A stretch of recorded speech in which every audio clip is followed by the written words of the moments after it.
The title of this episode is Apologize When You're Wrong, whether others are aware of it or not. What inspired this podcast was me talking a little bit about ownership with one of my colleagues at Mayo Clinic. And there was something that happened and regarding an adverse event at Mayo Clinic. This is when something that was planned didn't go the way that it should have been planned, whether it was in the form of a medical error that resulted in, a procedure being done at the wrong site of the anatomy or the body, or whether it's a mistake made that led to somebody having complications or even dying, that sometimes people don't often own up to it, or they become very defensive.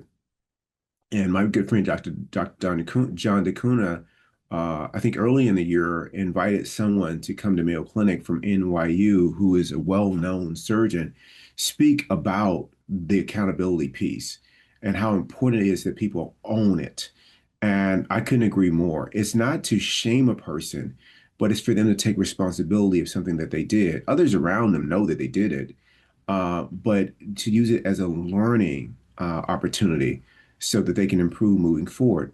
Additionally, what it does is that when you are encouraged to own mistakes or stumbles, you have it increases your capacity to give other people compassion and to be empathetic when they make errors. But if you're a person who never has to own anything, oftentimes you can be someone who thinks you're superior and you punish other people and criticize them when you haven't had that experience of being on that side of criticism or that side of making a mistake.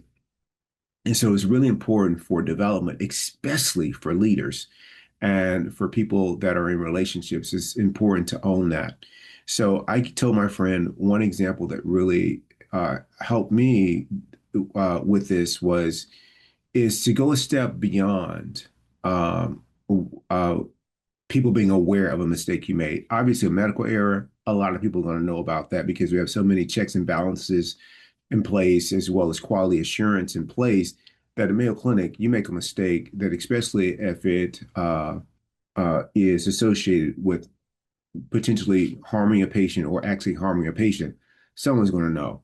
And there's going to be an evaluation, an assessment of exactly what happened so that we can prevent it moving forward and people can learn.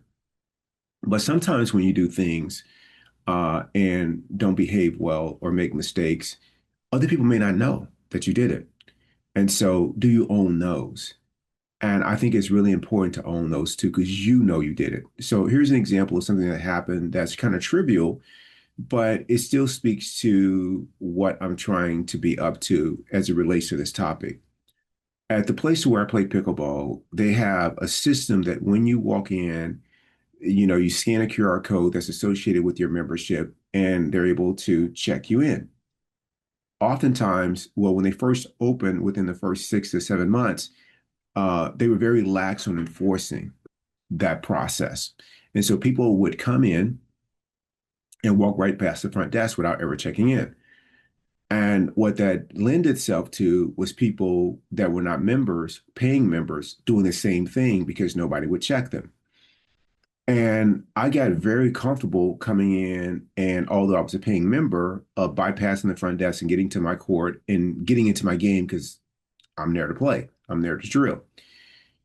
Well, when they had a new CEO come to take over the operations there, he implemented a policy that was going to be enforced, in which all members that the minute that they walk through, they need to check in. And he got some kind of some pushback from people that frequented the three clubs that they have here in Arizona in the Phoenix area, and they didn't think it was fair. I mean, they're playing for free. This is a place that is for profit, but they thought that they should have continued to get it free. And he told me, he's like, "Hey Keith, you know what my favorite pub?" He's from the UK.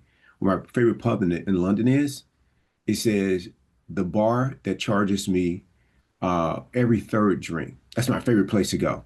They're not going to stay in business long, but that's my favorite place to go. And that just really is a great example of what they were dealing with. Is they were no way they're going to be able to sustain a viable business if most people were not paying. And so with this new policy, one day I was running a little bit behind. For me, I was still early, but I wanted more time to warm up and stretch and drill before the game started. And I was running a little bit behind, and I was racing to get into the facility, and I was going to bypass the front desk like normal. And one of the front desk attendants stopped me and said, "Hey, Keith, you need to check in." I'm like, what? I had this whole attitude on my face.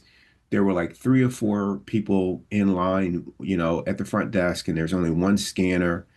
And I was like seriously, like, I had this attitude, which is out of character for me. And the people at the front that were the people that were at the front desk to having conversations, uh, and weren't checking in, they were like asking these like five-part questions that is going to take time to answer. And I'm sitting there like waiting, like, seriously, can I get to my court? And finally, I got in, I got checked in. I went to the court and I'm changing my shoes and getting my paddle out. And what was gnawing at me was how I behaved toward the person who was only doing their job. And before I tied my shoes up, I walked back to the front desk and I apologized. And I said, Christine, I'm really sorry for my behavior earlier when you asked me to check in.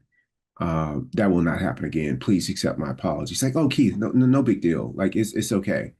And she probably said that because many people had, already demonstrated or exercised that same kind of behavior. And I said, no, it's not okay. I said, you don't deserve that. Everyone here deserves to be treated with respect and kindness.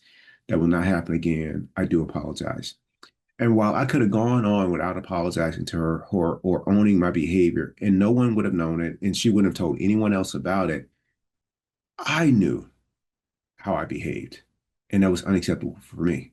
That was not the standard that I've set for myself. I don't have to be perfect, but I have to be my best self. And that wasn't it. So I encourage you to apologize when you're wrong, whether others are aware of it or not. You know.